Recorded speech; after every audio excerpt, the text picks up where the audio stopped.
The massive space station hung in orbit like a metal moon around the Council homeworld. Its silver surface reflected the light of 3 suns, while thousands of ships moved around it like busy insects. This was the heart of galactic power, where 12 alien species made decisions for countless worlds across the galaxy. Ambassador Li Dongwu walked through the corridors of the station with measured steps. His simple black suit stood out among the colorful robes and strange armor worn by other delegates. The aliens he passed barely looked at him.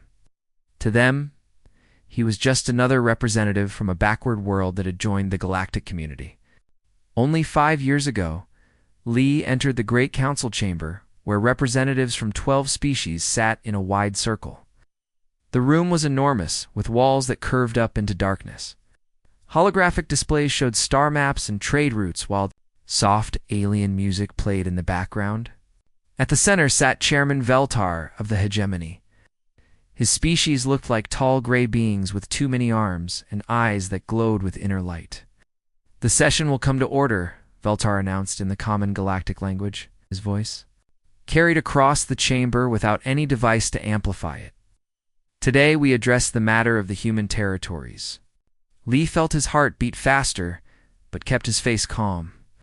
He had been expecting this moment for months. Reports from Earth had warned that something was building in the council chambers. Secret meetings had been happening. Whispered conversations stopped when human representatives approached. Veltar stood and his forearms gestured toward a massive display that appeared in the air above them. Images of Earth floated there, showing cities and military bases and space stations. This species, known as humans, have been granted trading rights and representation in this body for 5 rotations around their home star. During this time, we have observed their behavior with growing concern. The display changed to show scenes of human history. Wars and battles and weapons. Nuclear explosions lit up the darkness. Li recognized footage from Earth's past, but wondered how the Council had obtained such detailed records. "This species shows clear signs of instability," continued Veltar. "Their history is marked by constant warfare. They have developed weapons capable of destroying their own world. Most concerning, they continue to advance their military technology at an alarming rate." Councillor Thrak of the Dominion rose from his seat. His species resembled large insects with metal parts grafted into their bodies.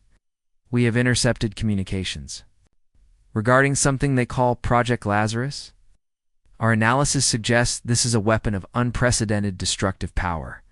Li wanted to speak, but protocol demanded he'd wait until directly addressed. The other council members nodded and made sounds of agreement.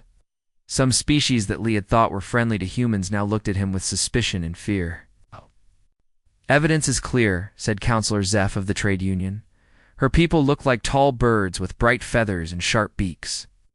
Humans represent a threat to galactic stability. They must be contained before they can spread their violence." 2 other worlds. The display above them changed again. Now it showed star charts with red lines marking human trade routes and colonies. Earth's small territory looked tiny compared to the vast empires of the Council species, but the red lines were growing longer each year. Chairman Veltar raised all 4 of his arms for silence. "The Council has reached a decision. The human government will surrender complete control of all military forces to Council oversight. Human space travel will be restricted to approved routes only. All human research into advanced weapons will cease immediately. Human colonies will accept Council governors. To ensure compliance with these terms," the words hit Li like physical blows, but he kept his expression neutral. Around the chamber, other representatives watched him carefully. Some looked satisfied, while others seemed uncomfortable with what was happening.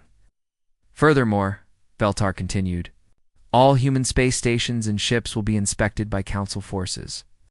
Any vessel found to carry weapons beyond basic defensive systems will be confiscated. Human communication networks will be monitored to prevent further conspiracy against galactic peace." Li finally understood the full scope of what was happening. This was not just about controlling human military power. The Council wanted to turn Earth into a vassal state completely dependent on their approval for everything. "The alternative," said Veltar, with what might have been a smile on his alien features, "is complete economic isolation." No human ship will be permitted to dock at any council station. No human goods will be accepted in galactic markets. Any species that trades with humans will face similar sanctions. The threat was clear. Earth depended on galactic trade for resources and technology. Complete isolation would cripple human development and trap them in their small corner of space. Forever. Ambassador Li Dongwu of Earth, Veltar addressed him directly for the first time. You will carry this message to your government leaders. They have 72 standard hours to accept these terms. If they refuse, the Council fleet will ensure compliance through whatever means necessary. Li stood slowly and bowed slightly in the manner expected by Council protocol. We expect humans to show the same wisdom that other species have demonstrated. When faced with the reality of their place in the galactic order, other Council members nodded approvingly. They had done this before with other species that had grown too ambitious or too dangerous. The pattern was always the same. Initial resistance followed by acceptance, and finally grateful submission to Council. Authority, Li gathered his materials and prepared to leave. As he walked toward the chamber exit, several alien delegates watched him with expressions that might have been pity. They remembered when their own species had faced similar ultimatums years or centuries ago, but something in Li's manner troubled a few of the more observant council members. Most defeated representatives left the chamber with slumped shoulders and worried faces. Li walked with the same calm confidence he had shown when entering. His step was steady, and his back straight, as if he had just received good news instead of devastating threats. Chairman Veltar noticed this too. For just a moment, he wondered if he had missed something important about these humans, but the feeling passed quickly. Every species reacted differently to authority. Some took longer to accept reality than others. Li reached his private shuttle and began preparations for the journey. Back to Earth, as the small ship undocked from the station and turned toward human space, he activated a secure communication device. "This is Ambassador Li reporting to Earth Command," he said quietly. "The Council has made their move. Pandora Protocol is now active. Repeat, Pandora Protocol is active." The message was brief and coded, but it would tell Earth's leaders everything they needed to know. The waiting was over. 5 years of careful preparation were about to be put to the test. Behind him, the Council station continued its slow orbit around the alien homeworld. Inside the Great Chamber, the 12 species congratulated themselves on handling another potential threat to galactic stability. None of them noticed the small changes beginning to occur in their computer systems. None of them detected the microscopic devices that had been waiting patiently in their technology for years, the Council believed. They had just delivered an ultimatum to a primitive species that would soon submit like all the others before them. They had no idea they had just activated something that changed the balance of power in the galaxy forever. Li's shuttle disappeared into hyperspace, carrying a message that would reach Earth in 18 hours. The countdown had begun, but not in the way the Council expected. They thought they were forcing humanity to surrender. Instead, they had just given Earth's permission to show the galaxy what humans were really capable of when pushed too far. The emergency meeting room in the Global Defense Council building was silent, except for the soft hum of electronic devices. Prime Minister Park Ji-hoon sat at the head of a long black table while holographic displays showed data from across human space. The room's walls were lined with screens displaying star maps and military readiness. Reports from dozens of human colonies. 18 hours had passed since Ambassador Li's coded message had reached Earth. Now the planet's most important leaders gathered to hear the full details of the Council's ultimatum. The group included General Kim Tae-hyun, whose weathered face showed decades of military experience. Admiral Choi So-young sat beside him, her naval uniform crisp, and her eyes sharp as steel. Dr. Lim Ha-jin, the Director of Advanced Research, looked calm despite the crisis, while Intelligence Director Bae Min-ho studied data tablets with intense focus. "Ambassador Li will brief us via secure transmission," Park announced. The main screen flickered to life, showing Li's face from his shuttle, which was still traveling through hyperspace toward Earth. Lee's voice carried clearly across the room as he repeated every word of the Council's demands. The surrender of military forces, the acceptance of alien governors, the inspection of all human ships and stations, the monitoring of communications, the threat of complete economic isolation if humanity refused to comply. When Lee finished his report, the room fell into complete silence. Park looked around the table, studying each face carefully. He expected to see worry or anger or fear. Instead, he saw something that surprised him. Several people were trying not to smile. General Kim was the first to speak, so they finally made their move. After 5 years of watching and waiting, they've shown their hand. The timing is actually perfect, added Admiral Choi. Our preparations are complete. Every system is in place and ready for activation. Dr. Lim opened a secure file on her tablet and projected it onto the main screen. They mentioned Project Lazarus specifically. It's interesting how they interpreted our colonization research as a weapon program. The display showed technical diagrams of advanced terraforming equipment. Massive machines designed to reshape planetary atmospheres and create suitable environments for human settlements. The project had been in development for 3 years and represented humanity's most ambitious expansion program. They have no idea what Project Lazarus really is, said Dr. Lim with quiet satisfaction. They intercepted communications about reshaping worlds and assumed we were building planet-killing weapons. Their fear made them see threats where none existed.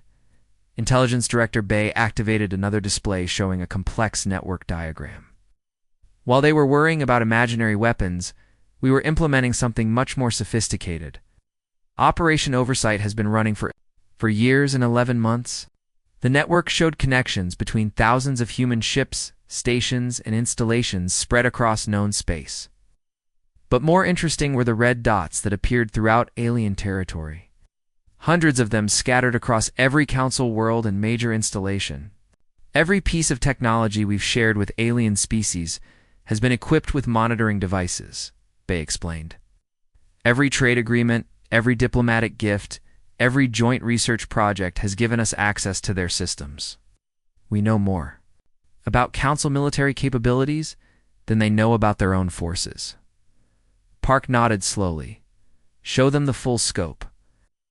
The display changed to show detailed floor plans of the Council space station, where Lee had just delivered his ultimatum. Every room, every corridor, every system was mapped in perfect detail. Similar diagrams appeared for government buildings, military bases, and research facilities across all 12 Council worlds. We've been inside their most secure locations for years, said Bay. Our nanoscale devices have spread through their technology like a silent infection.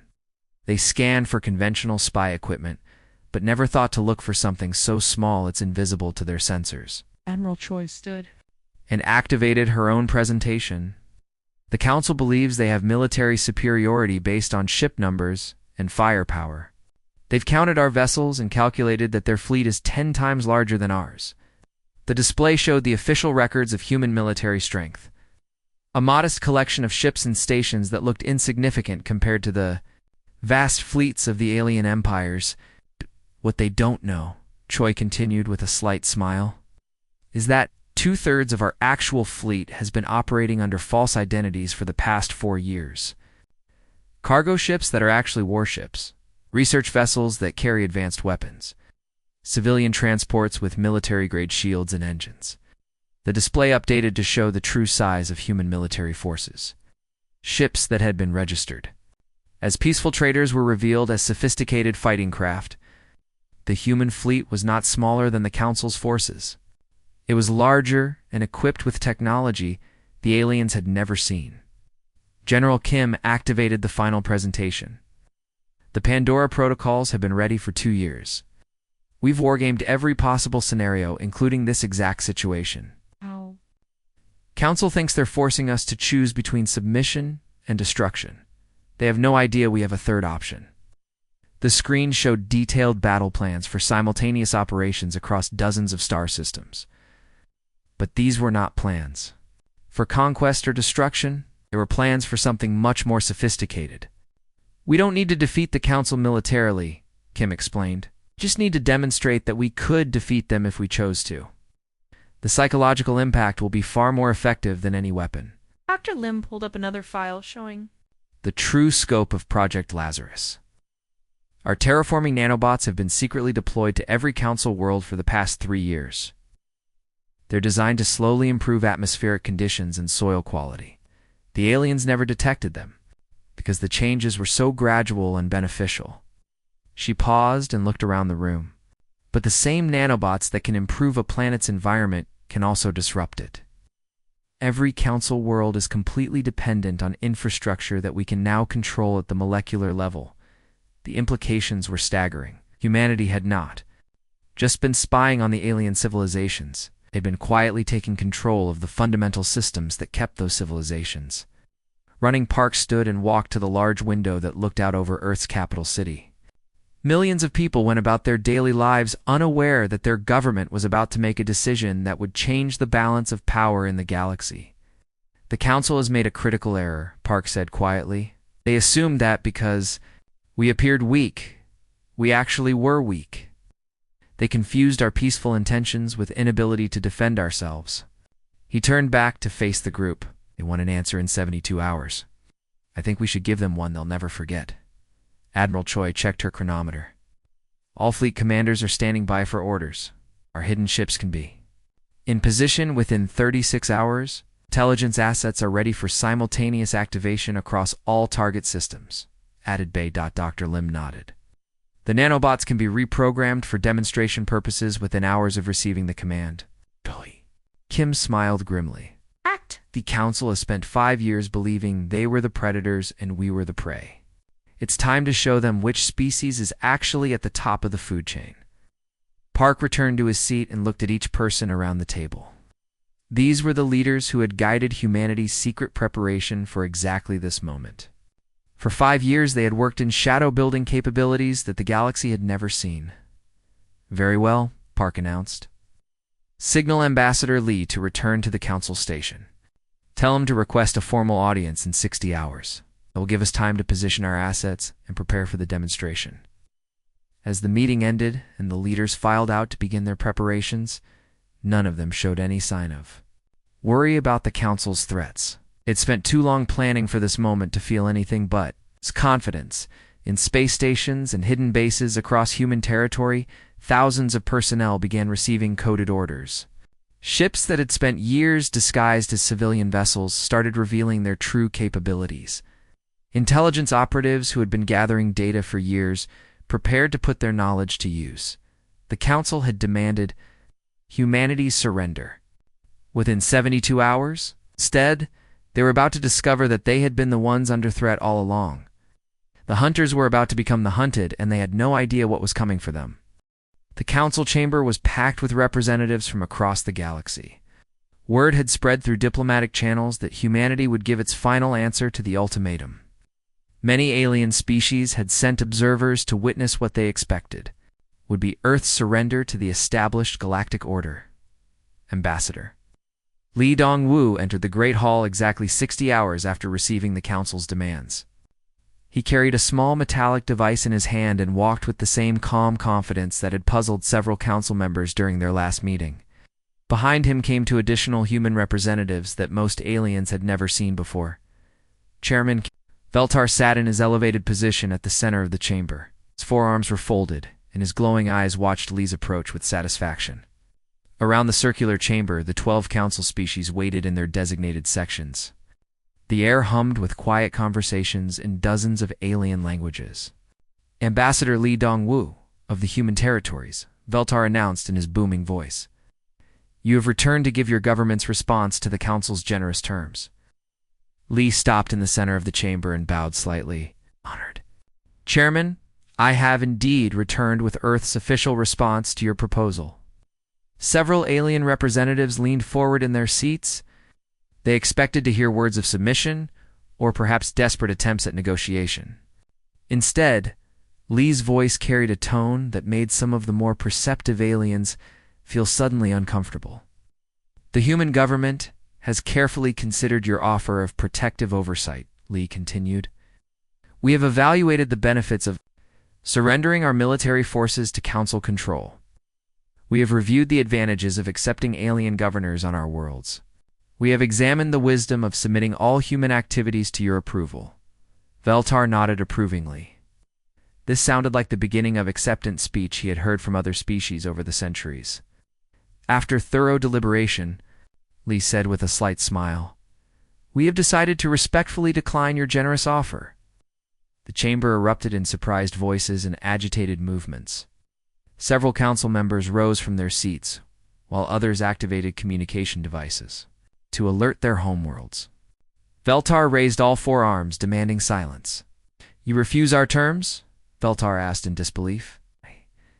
"Do you understand the consequences of this decision?" "Your species will face complete isolation from galactic civilization." Lee raised the small device in his hand. "Before we discuss consequences, perhaps you should see what has been happening while we were having these negotiations." He activated the device. Every screen in the chamber immediately displayed detailed schematics of alien military installations. Floor plans of government buildings appeared alongside troop movement schedules and weapons inventory lists.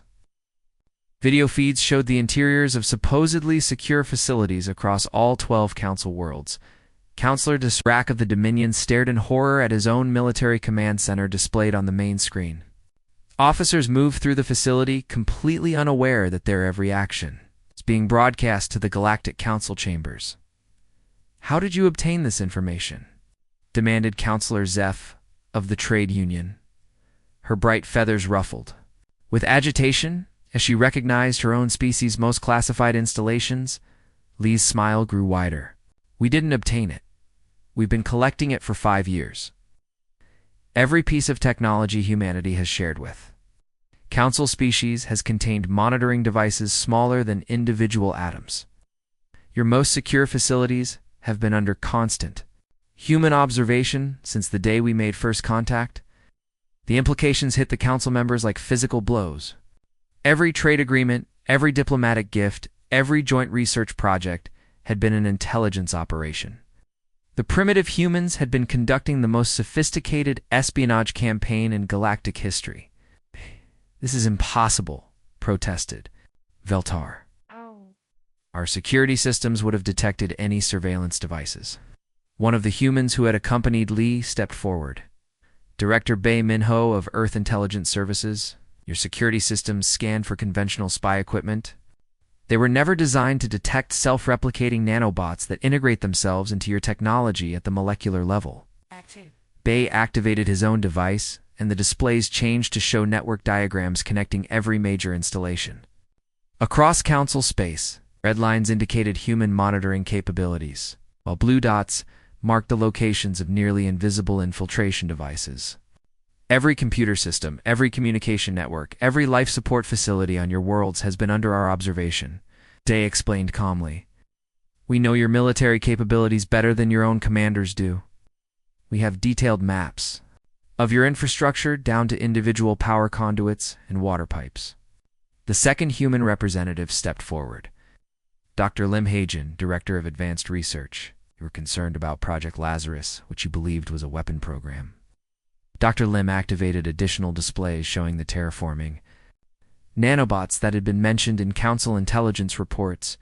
Project Lazarus is indeed a program for reshaping worlds. However, it is not designed to destroy planets.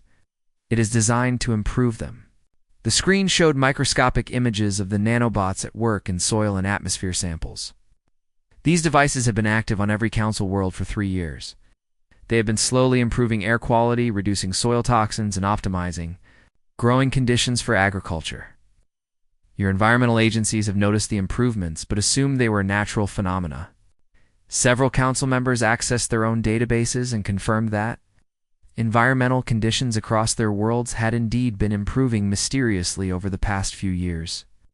"The nanobots that have been helping your worlds," Dr. Lim continued, "with quiet menace, can be reprogrammed for other purposes with a single command from Earth.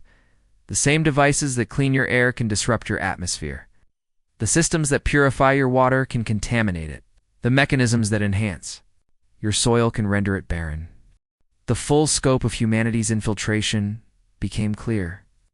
The aliens had not just been spied upon. Our entire civilizations had been quietly taken over at the most fundamental level, while they remained completely unaware. Chairman Veltar's voice carried a note of panic. "You are threatening to destroy our worlds." Lee shook his head. "We are not threatening anything. We are simply explaining capabilities that already exist. The question is what you choose to do with this knowledge." The chamber fell silent as the implications sank in. Humanity had possessed the power to cripple every council civilization for years and had chosen not to use it. They'd been content to remain peaceful traders and researchers while secretly holding the power of life and death over billions of alien lives. "Why?" asked Counselor Thrak quietly. "If you had this power, why'd you not use it?" Lee looked around the chamber meeting. The eyes of representatives from species that had considered humans inferior just minutes before. "Because we hoped you would prove worthy of the trust we placed in you. We hoped you would treat us as equals rather than subjects to be controlled." His voice carried disappointment rather than anger. "Instead, you chose to issue ultimatums and threaten our people with subjugation. You forced us to reveal capabilities we preferred to keep hidden." Dr. Lim stepped forward again.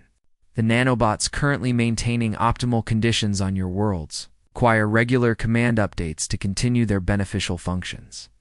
Without these updates, they will gradually shut down over the next 30 days.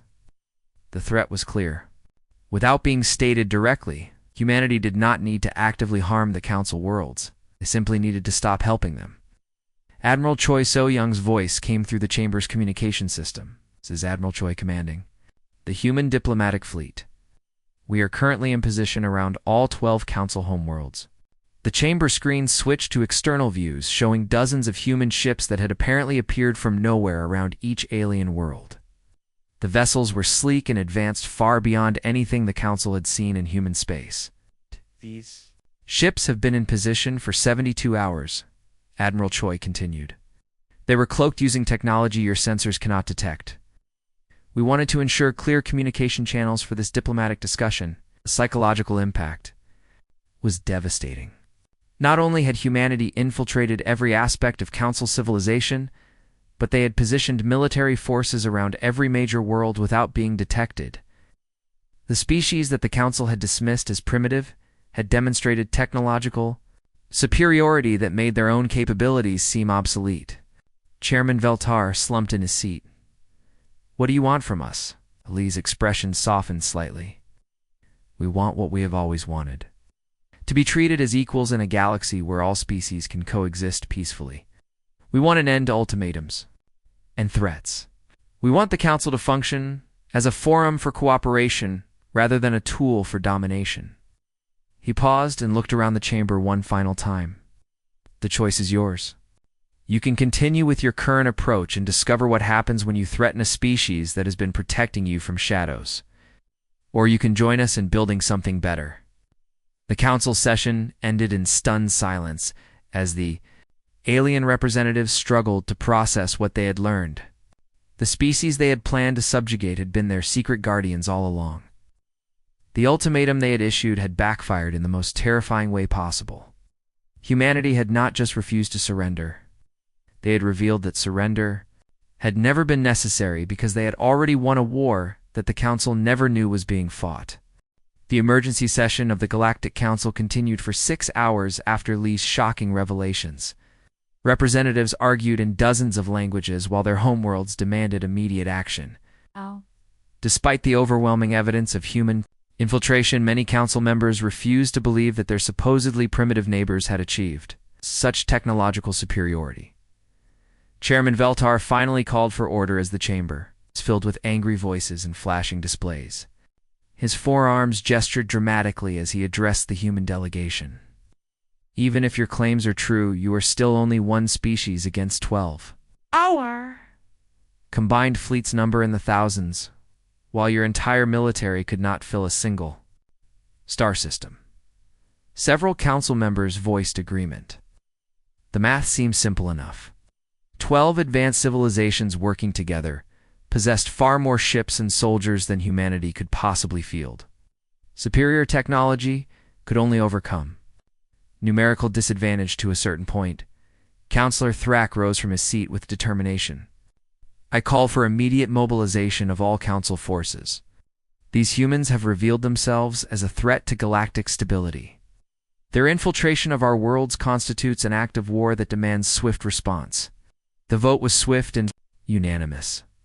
Within minutes, messages raced across space toward every Council homeworld. Fleet commanders received orders to gather their ships and prepare for the largest military operation in galactic history. The humans would learn that espionage and hidden technology could not overcome the crushing weight of superior numbers. Ambassador. Lee listened to the mobilization orders with the same calm expression he had maintained throughout the crisis. When the voting ended, he activated his communication device once more. Dr. Lim Hajin, this is Ambassador Lee. The Council has chosen. To test our capabilities, please proceed with Demonstration Protocol Alpha. 3,000 light-years away, Dr. Lim sat in Earth's command center, surrounded by displays showing real-time data from across the galaxy. Her fingers moved across control interfaces as she accessed systems that had been waiting years for activation. Target confirmed, she announced to the room full of military officials and scientists. Nexus Station. Population 1.2 million. Critical systems integrated with our monitoring network for 4 years and 7 months. Nexus Station was the crown jewel of Council engineering. The massive structure orbited at the intersection of 12 major trade routes, serving as the economic heart of galactic civilization. Its defensive systems were legendary while its importance to Council. Operations could not be overstated. All personnel report ready for demonstration, announced General Kim from his position at the tactical display. Fleet units are standing by. Intelligence assets are in position. Nanobots are responding to control signals. Dr. Lim looked around. The room at the faces of Earth's leaders. These people had spent 5 years preparing for this moment. Now they would discover whether their careful planning could overcome the largest military alliance in galactic history. Execute Demonstration Protocol Alpha, she ordered quietly. Across space, invisible signals raced toward Nexus Station at faster than light speed. The commands reached the billions of nanobots that had been integrated into the station's systems over years of careful infiltration. Within seconds, every single device connected to the station's network received the same instruction: stop. Working, the effect was immediate and total. Every light went out simultaneously as power systems failed across all sections. Life support shut down in perfect synchronization, while communication arrays fell silent. Gravity generators stopped functioning, leaving over 1 million inhabitants floating helplessly in complete darkness. Emergency systems that should have activated automatically remained dead. Backup power sources that had never failed in centuries of operation provided nothing. The massive station that had been a symbol of Council technological achievement became a cold metal shell drifting silently through space in the Council chamber on the alien homeworld. Every screen suddenly displayed the same image. Nexus Station, hung motionless against the stars with no lights or signs of activity. Real-time sensors showed that all electronic systems had stopped functioning at precisely the same moment. "This is impossible," whispered Counselor Zeph as she stared at the dead station. "Nexus has redundant systems built into redundant systems. Nothing could cause total failure like this." The displays updated to show internal views of the station. Corridors that should have been brightly lit were shrouded in darkness. People floated through passages using handheld lights and emergency breathing equipment. The scene looked like something from a disaster movie rather than the heart of Galactic. Commerce. Chairman Veltar activated his emergency communicator, but received only static. All communication with Nexus Station had been severed. The structure that handled more trade and information than any other, location in known space, had become completely isolated from the rest of the universe. Then, as suddenly as it had begun, the blackout ended. Every system on Nexus Station came back online simultaneously. Lights blazed to life while gravity returned and life support resumed normal operation. But now, every screen throughout the massive complex displayed the same message in simple galactic standard text. This was a demonstration. Earth extends its greetings. The psychological impact on the Council chamber was immediate and devastating. The representatives who had been calling for military action just minutes before now sat in stunned silence. If humans could disable the most secure installation in Council space with such precision, what could they do to military targets or entire worlds? Admiral Choi's voice filled the chamber through the communication system. This is Admiral Choi. So-young commanding the human diplomatic fleet. Chairman Veltar, your forces are mobilizing for military action against Earth. We find this response inappropriate given our demonstration of peaceful intentions. Her tone carried quiet menace despite the diplomatic language. You wish to test your numerical superiority against our technological capabilities. We accept this challenge. However, we should clarify the terms of engagement. The main display changed to show star charts marking the positions of Council military bases and fleet concentrations. Red markers indicated human ships positioned near each installation, while blue lines showed attack vectors and timing calculations. Our vessels have been monitoring your military preparations for years, Admiral Choi continued. We know the location of every ship, every base, and every strategic asset in Council space. Your mobilization orders have been intercepted and analyzed. We know exactly where your forces will gather and when they will arrive. The display updated to show predicted fleet movements based on the mobilization orders issued just hours before. Human intelligence had calculated the exact timing and positioning of Council forces with frightening accuracy.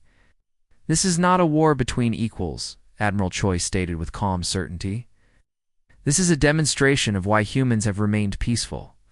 Despite having the capability to dominate this galaxy from the moment we arrived, your numerical advantage becomes meaningless when we can predict your every move and disable your ships before they enter combat. Dr. Lim's voice joined the communication from Earth's command center. The nanobots that demonstrated our capabilities at Nexus Station exist in similar concentrations throughout all Council military installations. We can disable your entire fleet simultaneously if necessary. However, we prefer not to strand millions of military personnel in dead ships floating through space. The message was clear without being threatening. Humanity possessed the ability to end any military conflict before it began. The Council's numerical superiority meant nothing against an enemy that could shut down their technology at will. Counselor Thrak slumped in his seat as the full implications became clear. You could have destroyed us at any time. Why reveal your capabilities now? Lee's expression showed genuine sadness. Because we hoped you would choose cooperation over domination. We hoped the Council would evolve beyond using threats and ultimatums. To maintain power, we hoped you would prove worthy of the trust we placed in you by remaining hidden.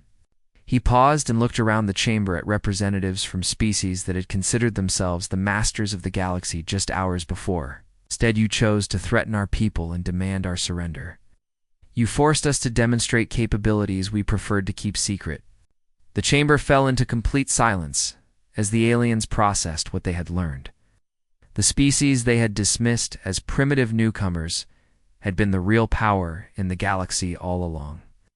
Every decision, every policy, every military action had been observed and evaluated by humans who possessed the ability to intervene at any time, Chairman. Veltar's voice was barely a whisper.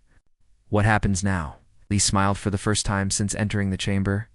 Now we discuss the future of galactic civilization, talk about building something better than a system based on fear and submission.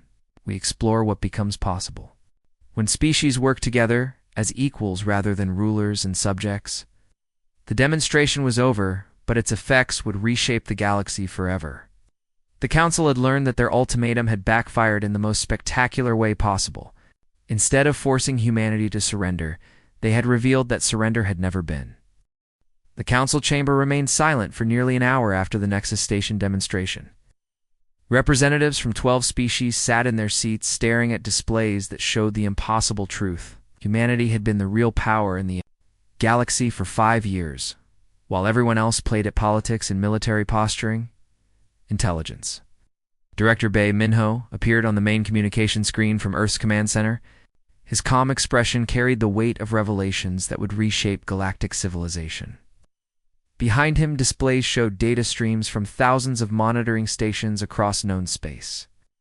Honored Council members, We believe it is time for complete transparency about human activities in your territories, Bay began.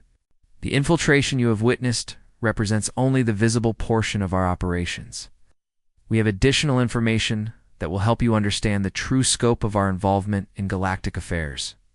New displays activated showing detailed records of Council activities over the past 5 years, military conflicts that had been prevented through mysterious equipment failures, natural disasters that had been quietly diverted or minimized, disease outbreaks that had been contained through unexplained improvements to medical systems. Every major crisis that threatened Council worlds has been secretly managed by human intervention, Bay explained. The drought on hegemony, agricultural worlds was ended when our nanobots improved soil water retention. The plague that threatened to devastate Dominion colonies was stopped when our devices enhanced their medical computers. The asteroid that would have destroyed the trade union's largest city was deflected by gravitational manipulators you never detected. Counselor Zeph rose unsteadily from her seat. Her bright feathers had lost their color as she processed the implications. You have been protecting us. For years, you have been preventing disasters while we treated you as inferiors. Dr. Lim's voice joined the transmission from Earth. Project Lazarus was never about terraforming empty worlds for human expansion. It was about improving every inhabited world in the galaxy. Our nanobots have been working constantly to optimize growing conditions, reduce pollution, and prevent ecological collapse across all Council territories. The displays showed environmental data from every Council world. Air quality had improved dramatically over 5 years. Water purity levels had increased beyond anything in recorded history. Soil productivity had enhanced food production across dozens of worlds. The improvements had been so gradual that local scientists assumed they were natural phenomena. Could have allowed your civilizations to face these challenges alone, Dr. Lim continued. Instead, we chose to help while remaining hidden. Hoped that prosperity and stability would lead to wisdom and cooperation. We hoped you would evolve beyond the need for dominance and control. Chairman Veltar finally found his voice. Why did you hide your actions? Why not reveal yourselves as our protectors and demand gratitude or payment? Ambassador Lee stepped forward in the chamber. Because protection given in exchange for submission is not protection at all. It is another form of control. We wanted to help your species develop and grow without creating dependency or debt. He gestured toward the displays showing the scope of human assistance. We hoped that by removing obstacles and preventing disasters, your civilizations would have the freedom to reach their full potential. We hoped you would use that freedom to build something better than what existed before. Admiral Choi's voice carried a note of disappointment. Instead, you used your prosperity and stability to develop new weapons and plan new conquests. You used the peace we provided to plot the subjugation of younger species, including our own. The psychological warfare reached its peak as the full scope of human intervention became clear. Every Council achievement over the past 5 years had been supported by invisible human assistance. Their economic growth, their technological advances, their military victories had all been possible because humanity had been quietly solving their problems in the background. Captain O. Seung-min's voice joined the communication from his position. Commanding the human fleet around the Council homeworld, our ships have been in position around your worlds for months, monitoring your activities and ensuring your safety. The vessels you see now represent only a small portion of our actual capabilities. The external displays showed dozens of human ships surrounding each Council world. But now additional vessels began decloaking, revealing the true size of the human fleet. Hundreds of advanced warships materialized from nowhere, doubling and tripling the visible force projection. We have been your silent guardians while you planned our destruction, Captain O continued. We have protected your people while your leaders plotted our enslavement. We have improved your worlds while you've prepared to invade ours. The moral weight of the revelations crushed any remaining Council resistance. They had not just been outmaneuvered militarily. They had been revealed as ungrateful aggressors who had repaid kindness with threats and protection, with plans for conquest. Prime Minister Park Jae-hoon's image appeared on the main screen, addressing the Council directly for the first time. His presence commanded immediate attention as the leader of the species that had been secretly running galactic civilization for years. "The old system is finished," Park announced with quiet authority. "The age of the strong dominating the weak ends today. The time of species being forced into submission through threats and ultimatums is over. We will no longer allow the galaxy to be ruled by fear." He paused and looked directly at each council representative. "You have 3 choices.